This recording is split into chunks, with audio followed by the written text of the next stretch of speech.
निश्चित रूप से हुआ।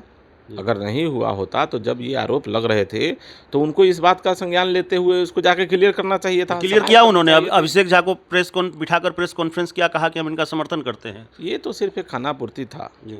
आप पटना में बैठ के तिरहुत स्थानीय निकाय तिरहुत क्षेत्र का चुनाव था, हुँ। तो उस तिरहुत क्षेत्र के इलाके में जाके सभाएं होनी चाहिए थी। उस इलाके के लोगों को जाके संबोधित किया जाना चाहिए था, ना कि ये बिहार स्तर का चुनाव था। जी। ये किसी एक इलाके का चुनाव था। जी। देखिए, यही तो विषय है। चिराग पासवान जी सिर्फ अपनी लड़ाई लड़ते हैं। हम लोगों ने जो अभी तक देखा है, जो 2021 में पार्टी टूटने के बाद के और अभी 4 वर्षों में जो हमने देखा, उसमें यही लगा हमको कि चिराग पासवान जी सिर्फ और सिर्फ अपने लिए राजनीति करते हैं। उनको पार्टी को बढ़ाने, बिहार के संगठन के संदर्भ में या बिहार के विकास के संदर्भ में कोई बड़ी दिलचस्पी नहीं, कोई अभिरुचि नहीं। बिहारी फर्स्ट विजन का नारा वो लंबे देते समय से वो नारा दब गया है। हैं। जी। वो नारा वो शुरुआती दौर का था, जब हम लोग बिहार भ्रमण कर रहे थे। जी। जब भ्रमण खत्म हुआ, नीतीश कुमार जी को ये लगातार जेल भेज रहे थे। आप उनके सारे इंटरव्यू को आप देखेंगे, जब गठबंधन नहीं हुआ था तो पूरे बिहार में घूम घूम के शराबबंदी के संदर्भ में जिस तरीके से आरोप लगाए गए नीतीश सरकार पर, नल जल की योजनाओं पर जिस तरीके का आरोप लगाया गया, वो सारी चीज़ें कहाँ चली गईं? और आपसे तिरहुत विधान परिषद उपचुनाव को लेकर सवाल इसलिए क्योंकि आप उस इलाके की पॉलिटिक्स को बहुत बेहतर समझते हैं, और तिरहुत का जो कुछ हिस्सा है वो वैशाली के में भी आता है, वैशाली भी तिरहुत विधान परिषद क्षेत्र में आता है। चिराग पासवान पर ये आरोप लगे कि चिराग पासवान ने जेडीयू को हराने में अपनी भूमिका निभाई, नीतीश कुमार के साथ उन्होंने खेल किया। तिरहुत विधान परिषद के उपचुनाव में सीधे तौर पर नहीं, परोक्ष रूप से उनके कुछ लोग लगे हुए थे, उनकी पार्टी के कुछ लोग लगे हुए थे, उनके कुछ करीबी लोग लगे हुए थे। क्या तिरहुत में ये खेल हुआ? निश्चित रूप से हुआ। अगर नहीं हुआ होता तो जब ये आरोप लग रहे थे तो उनको इस बात का संज्ञान लेते हुए उसको जाके क्लियर करना चाहिए था, क्लियर सफाई किया करनी उन्होंने, चाहिए थी। अभिषेक झा को बिठाकर प्रेस कॉन्फ्रेंस किया, कहा कि हम इनका समर्थन करते हैं। ये तो सिर्फ एक खानापूर्ति था। जी। आप पटना में बैठ के तिरहुत स्थानीय निकाय तिरहुत क्षेत्र का चुनाव था, तो उस तिरहुत क्षेत्र के इलाके में जाके सभाएं होनी चाहिए थी। उस इलाके के लोगों को जाके संबोधित किया जाना चाहिए था, ना कि ये बिहार स्तर का चुनाव था। ये किसी एक इलाके का चुनाव था। जी। और उसके लिए प्रेस कॉन्फ्रेंस आप पटना में कर रहे हैं साहब, तो ये एक महज खानापूर्ति है। जी। जो ये खानापूर्ति किया जाता है किसी मामले के लिए, जो लीपापोती की जाती है, बस ठीक उसी प्रकार से लीपापोती था। राकेश रोशन को चिराग पासवान का उम्मीदवार माना जा सकता है?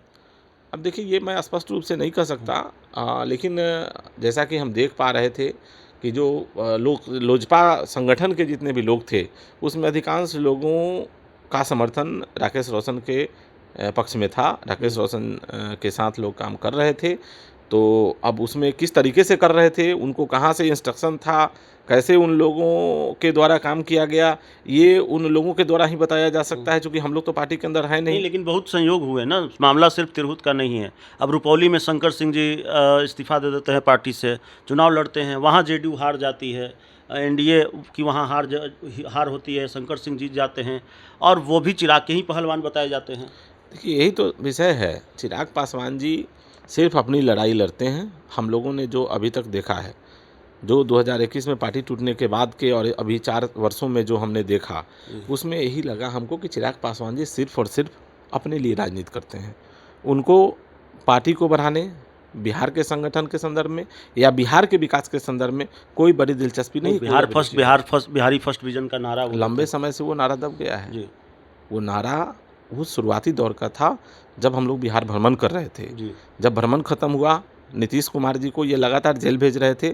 आप उनके सारे इंटरव्यू को आप देखेंगे, जब गठबंधन नहीं हुआ था तो पूरे बिहार में घूम घूम के शराबबंदी के संदर्भ में जिस तरीके से आरोप लगाए गए नीतीश सरकार पर, नल जल की योजनाओं पर जिस तरीके का आरोप लगाया गया, वो सारी चीज़ें कहाँ चली गई? कभी आप मिलिएगा चिराग पासवान जी से तो उनसे पूछिएगा कि क्या नलकूप का जितना व्यवस्था, वो जो गड़बड़ था, जर्जर था, वो सब सही हो गया?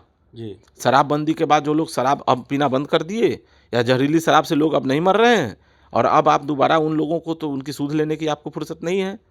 जिस तरीके से आप सूद लेते थे, अब तो आप सूद नहीं ले पा रहे हैं। आज तो और भी बलशाली हो गए हैं, आप भारत सरकार में मंत्री हैं।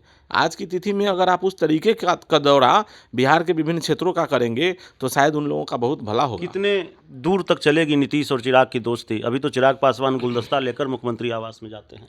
अब यही तो देखने का विषय होगा। जब आप देखिए जिस तरीके से मुख्यमंत्री जी का विरोध उनके द्वारा किया जाता रहा है और वर्तमान जो परिदृश्य में अभी सिर्फ और सिर्फ अपनी राजनीति के लिए सिर्फ एमपी बन जाना और दिल्ली में जाके सत्ता में बैठ जाना, सिर्फ इनका यही मकसद था। सिवान में रईस खान को शामिल कराया, क्या ये सवाल उठते हैं कि क्या वो गंभीर आरोप जिन पर लगे हैं उनको आप पार्टी में शामिल करा रहे हैं? आप पार्टी में होते तो क्या सलाह देते? अब देखिए क्या है ना कि हमने पहले ही कहा आपको कि ये प्राइवेट लिमिटेड कंपनी है और उसके एक मैनेजिंग डायरेक्टर हैं, तो बहुत अधिकार किसी का उसमें बनता नहीं है और कुछ कर नहीं पाते लोग।